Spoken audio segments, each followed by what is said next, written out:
Observemos bien esta imagen. En esta imagen podemos ver la pintura de la Escuela de Atenas de Rafael, en donde podemos ver diferentes figuras filosóficas como Platón, Aristóteles, pero si observamos bien podemos ver a una mujer que está mirando directamente al espectador, como si quisiera decirle algo. Pero ¿quién es ella? ¿Cuál es su historia? Esta mujer se llama Hipatia. Y quédate para saber más acerca de su historia y de lo que le rodea. Así que sin más que agregar, vamos allá. En el año 332, Egipto estaba bajo el dominio del imperio aquemeda. En ese mismo año, Alejandro Magno entró a Egipto triunfante como vencedor del rey persa Darío III. Y los egipcios lo aceptaron y lo proclamaron como liberador. Además de que lo proclamaron como faraón, y Alejandro fundó varias ciudades, entre ellas, y una de las más famosas, Alejandría, una ciudad al norte de Egipto, en la zona más occidental del delta del Nilo. Ciudad que era sede del Faro de Alejandría, una de las 7 maravillas del mundo antiguo, y del Mauserón, que incluía la famosa Biblioteca de Alejandría, que formaba generaciones de científicos, literarios y filósofos. La biblioteca era un campo de entrenamiento para los mejores científicos, filósofos, matemáticos, médicos del mundo antiguo. Y una de las mentes brillantes de ese lugar era Hipatia de Alejandría. No existe información exacta acerca de su nacimiento. Algunas referencias literarias la sitúan en el 370 y la presentan joven y hermosa y dicen que su asesinato fue alrededor del marzo de 415. Otras tesis postulan que su nacimiento pudo ser en el 355. En cualquier caso, sea cual sea la fecha de su nacimiento, lo que sí tenemos claro es que vino al mundo en el siglo IV. Momento histórico en el que el debate científico era acerca de la posición de la Tierra en el universo. Este era uno de los principales temas de discusión y confrontación, aunque claramente también había muchas discusiones en ese entonces sobre puntos de vista religiosos. Su padre era Teón de Alejandría, matemático y astrónomo que dirigía la biblioteca de Sarapeo. La joven Hipatia se dedicó primero a las ciencias, al igual que su padre, con quien trabajó en diversas obras editando comentarios a Ptolomeo, Euclides y la aritmética de Diafonato. Además, también escribía libros sobre astronomía y geometría. Se congregó también a las ciencias aplicadas. De hecho, se cree que Hipatia inventó el hidrómetro, un instrumento para destilar agua y medir la densidad de los líquidos. Hipatia también llevó a cabo un análisis matemático de los movimientos de los astros, escrito por Ptolomeo en las tablas o canon astronómico. Sin embargo, no fue el talento de Hipatia por las matemáticas y la astronomía, ni siquiera sus inventos, lo que le dio mayor repercusión. Ella se ganaría la fama principalmente por la filosofía. Hipatia defendería una escuela de conocimiento conocida como el neoplatonismo. Esta doctrina que reinterpretaba las ideas del filósofo griego Platón y surgió en el siglo III después de Cristo. Combinaba espiritualidad y ciencia, pues aplicaba las matemáticas y astronomía a la filosofía.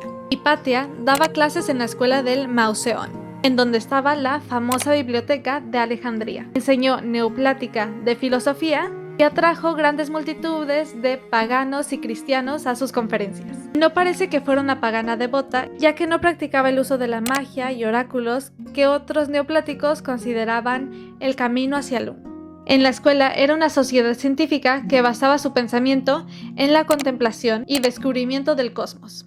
La relación de los miembros de la comunidad pitagórica se establecía en una amistad, y no existiendo una estructura jerárquica. También a veces apoyaban la igualdad de género y en consecuencia admitían a veces bajo las mismas condiciones a hombres y a mujeres. Las ideas aportadas por los pitagóricos supusieron una importante aportación al avance científico. Su principal contribución a la cosmología fue desplazar la Tierra del centro del universo para colocarla como un planeta más alrededor del Sol. Esta visión del universo no era nueva, pues el aristocrático de Samos del siglo III a.C. había sido el primero en elaborar una teoría helicéntrica, que situaba al Sol y a otras estrellas no fijas en el centro, y a la Tierra y a los otros planetas girando alrededor. También postulaba la teoría de que la Tierra rotaba sobre su propio eje. Durante la vida de Hipatia, la escuela de Alejandría transmitió esta doctrina filosófica y con espíritu pitagórico. Su filosofía se basaba principalmente en la creencia de que las ideas y el mundo de las ideas son más reales que el mundo material que nos rodea. Hipatia no separaba a sus estudiantes en base a su religión, su cultura, su etnicidad, lo que atraía a intelectuales de diferentes partes del mundo, que acudían a la ciudad para informarse de los diferentes conceptos filosóficos y científicos. Según las cartas de Sinesio, las clases eran diálogos en los que ella discutía con sus alumnos sobre filosofía y también matemáticas, pues el sistema de pensamiento neoplático que practicaba Hipatia combinaba estos dos. Mezclaba las matemáticas, la astronomía y otras ciencias con la filosofía para buscar la verdad o buscar al uno, que también era como el Dios. Y consideraban las ideas no como una realidad externa del mundo físico, sino como los arquetipos de la mente divina. Y ellos sentían que todo estaba conectado, el cuerpo humano con el universo y el cosmos. Y pensaban que el conocimiento y la verdad era la forma en la que se podían elevar espiritualmente. Pero después, lamentablemente, empezaron los problemas en Alejandría. A finales del siglo IV, Alejandría distaba de ser un remanso de paz para la filosofía y la ciencia. La ciudad estaba cada vez más agitada por las pugnas, por el poder entre diversos partidos y en especial por las disputas religiosas. En efecto, desde al menos el siglo II, Alejandría se había convertido en uno de los principales centros del cristianismo. Defensores de la ortodoxia más radical, los cristianos alejandrinos mostraron una creciente hostilidad contra los seguidores de la cultura pagana. Sobre todo que entre el 390 y 392, el emperador Teseo I decreta el fin de los cultos paganos y los oráculos y templos de la antigua religión pagana. En el 391, por designación del obispo Teófilo, el Sarapeo de Alejandría fue tomado por los cristianos. Los templos de los paganos se convertían en iglesias y ellos trataron de defenderlas, pero terminaron huyendo. Pese a todo, Hipatia pudo continuar sus enseñanzas filosóficas hasta que en el 415 estalló una nueva crisis. En ese año, Cirilo había sucedido a su tío Teófilo como obispo y patriarca de Alejandría, el título que ostentaba como cabeza de la iglesia egipcia. Cirilo entró en conflicto con el prefecto de la ciudad, que era Orestes. El motivo del choque era un debate teológico sobre la naturaleza de Cristo. Además de que había muchas disputas entre las religiones acerca de quién es el uno y de cómo acercarte a él. Cirilo se dedicó a una despiadada política de poder para erradicar las influencias paganas en Alejandría y no temía utilizar violencia. Mientras que Orestes, en los esfuerzos de la administración imperial por preservar la estabilidad de Alejandría, tuvo que contar con el apoyo de la aristocracia municipal, que en su mayoría adoraban a dioses paganos. Orestes, a diferencia de Cirilo, necesitaba atraer a un grupo diverso de personas. Se dice que los disturbios comenzaron cuando cientos de patriarcas del monarca Cirilo acudieron a la ciudad y acorralaron al prefecto Orestes. Y también se dice que Orestes comenzó a sangrar gracias a que uno de los monjes partidarios de Cirilo, que se llamaba Amonio, lanzó una roca hacia Orestes. Y los soldados de Orestes tomaron a Amonio, quien murió en el tribunal. Cirilio le informó los hechos al emperador Teseo II y el obispo proclamó a Amonio mártir de la fe tras afirmar que había muerto torturado mientras se le obligaba a renegar a Cristo. Ante todo esto, Orestes recurrió a su amiga Hipatia, ya que ella era una intermediaria idónea, debido a su condición de filosofía y que se había mantenido al margen de la defensa del politeísmo. Ella era muy apreciada por la élite de Alejandría y no se mostraba partidora de ninguno de los dos bandos, además de que no favorecía la violencia. Otro aspecto que hacía destacar a Hipatia es que ella tenía una gran red de contactos. Entre ellos se encontraban antiguos alumnos pertenecientes a poderosos círculos cristianos, tanto en Constantinopla como Alejandría. Por lo tanto, Cirilio consideraba a Hipatia una poderosa amenaza para su control sobre los cristianos de la ciudad. Y parece que Cirilio montó una campaña de desprestigio para acusar a Hipatia de usar magia negra, escribiéndolo como una bruja peligrosa que utilizaba hechizos para llevar a gente a sus conferencias. Y es que utilizaron el típico rumor de ella es en realidad una bruja para desacreditarla y mostrarla como una enemiga peligrosa para el pueblo. Cirilio no podía matar a Hipatia él mismo, pero tampoco tenía que hacerlo. En el año 415, unos fanáticos cristianos atacaron y asesinaron a Hipatia de Alejandría, alegando que era un hereje que practicaba magia negra. Se dice que fue arrastrada a la fuerza desde su carroza, llevada a una iglesia llamada Casaerum. Ahí la desnudaron, la descuartizaron y la asesinaron brutalmente. Y se dice que quemaron sus restos después. Sea cual sea la versión más precisa de cómo murió y quién la mató, durante mucho tiempo se ha creído que fue asesinada por una turba de fanáticos cristianos por sus creencias filosóficas, es decir, porque no apoyaba el cristianismo en un mundo en el que cristianos y paganos estaban enfrentados entre sí. Sin embargo, la muerte de Hipatia no supuso una derrota para los paganos. Los cristianos y paganos continuaron coexistiendo en Alejandría por más de un siglo. Y es posible que Hipatia fuera utilizada como un peón en las maniobras políticas del momento. Y hay un enfrentamiento político muy claro que encaja. Hipatia se vio envuelta en el enfrentamiento entre dos hombres: Cirilio, patriarca de Alejandría, y Orestes, gobernador romano de Alejandría. Pero sin embargo, su resistencia en una sociedad patriarcal la convierte en una heroína feminista hasta nuestros tiempos, y merece un mayor reconocimiento en la historia más allá de la sensación causada por su horrible asesinato. Otra cosa que nos queda en duda es, ¿qué pasó con la Biblioteca de Alejandría? Pero lo primero que tenemos que saber es, ¿qué es la biblioteca? Pues la antigua Biblioteca de Alejandría contenía más de 700,000 libros antiguos, que más bien eran papiros. La biblioteca se consideraba el centro cultural, ya que contenía varias obras de grandes escritores y pensadores del mundo, como Platón, Homero, Herodo y Sócrates, de la antigua época greco-romana. Contenía entre 400,000 y 700,000 rollos de pergamino, sobre innumerables temas para los más grandes eruditos de muchos campos, y se consideraba la primera biblioteca pública gubernamental del mundo antiguo.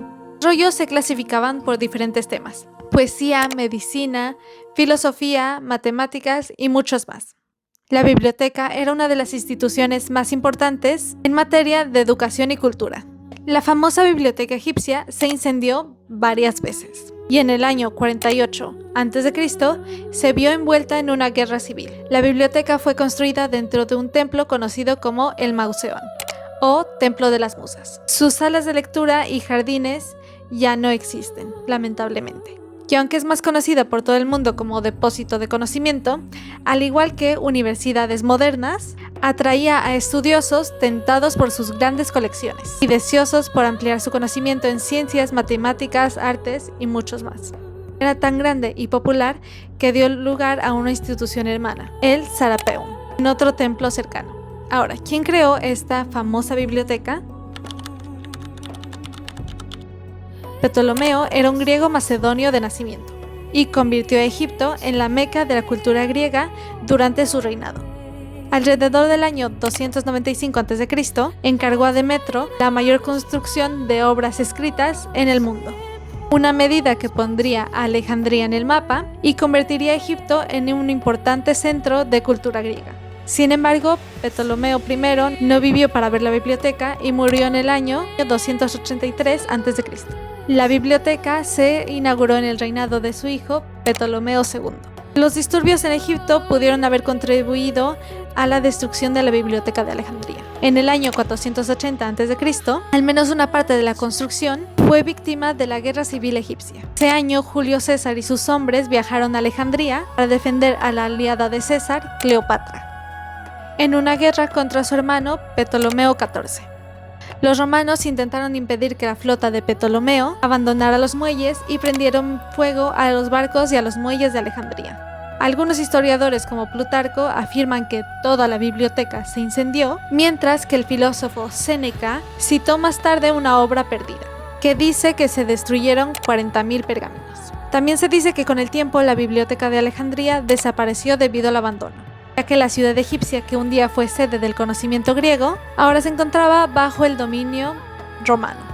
A medida que el cristianismo se extendió por Roma, gobernantes cristianos como Tesíodo I, patriarca cristiano de Alejandría, comenzaron a luchar contra lo que consideraban idolatría pagana. Y en el año 391 después de Cristo, un grupo de eruditos del Serapeum, enfurecidos por el ataque romano hacia sus dioses y musas, atacaron a algunos cristianos en Alejandría. En consecuencia, los cristianos derribaron y vandalizaron el Serapeum. En el año 642 después de Cristo, Amir al-As capturaron Alejandría durante la conquista de Egipto por parte del devoto islámico Rashdun. Según un texto que sobrevivió hasta nuestros tiempos, los invasores árabes recibieron una orden del califa Umar de destruir la gran biblioteca. Sin embargo, los historiadores modernos afirman que se trata de un mito creado por los cristianos medievales que desconfiaban del Islam y sus creencias. La Biblioteca de Alejandría sigue siendo uno de los misterios más grandes de la historia. Seguimos sin saber quién o cómo se destruyó. Muchos piensan que pudieron ser los cristianos o los musulmanes, o fueron varios incendios, o el abandono del lugar junto a los años. Pudo ser todo eso junto. Lo que sí se sabe es que hasta hoy en día la Biblioteca de Alejandría sigue siendo una de las maravillas más lamentables de la historia. Y esa biblioteca no ha sido la única que se ha perdido con el tiempo, pues otros lugares de conocimiento como archivos de Ugarit, la Biblioteca de Ashurbanipal, la Biblioteca de Pergamino, Villa de Papiros, Biblioteca de Celso, Biblioteca Imperial de Constantinopla y Biblioteca de Kanchipuram han sido otras de las bibliotecas que se han perdido a lo largo de la historia. Tanto conocimiento perdido, y cuántas historias como las de Hipatia habrá perdidas entre escombros. Pues retomemos un poco a la imagen. Hipatia es la única que te está mirando directamente. Todos los demás están en sus cosas, están hablando el uno con el otro. Pero ¿por qué es que Hipatia nos mira directo a nosotros? ¿Acaso el pintor quería hacernos saber acerca de su historia? Pues pareciese como si ella nos estuviera pidiendo que la recordemos, o que recordemos un poco de su historia. Recordemos todos esos personajes y conocimiento perdidos con el tiempo. Yo quiero hacerte una pregunta. ¿Por qué crees que Hipatia está mirando directo al espectador? Y acerca de todos esos pergaminos y cosas que habían en esas bibliotecas, ¿crees que alguna vez los recuperaremos? ¿O se quedará perdido para siempre? Y nunca sabremos lo que en verdad había ahí. Házmelo saber en los comentarios. Y hasta aquí llegó el video de hoy, espero que te haya gustado. De ser así, por favor no olvides de darle like, suscribirte y picar a la campanita en caso de que quieras notificaciones de nuevos videos. Nos vemos en el próximo video.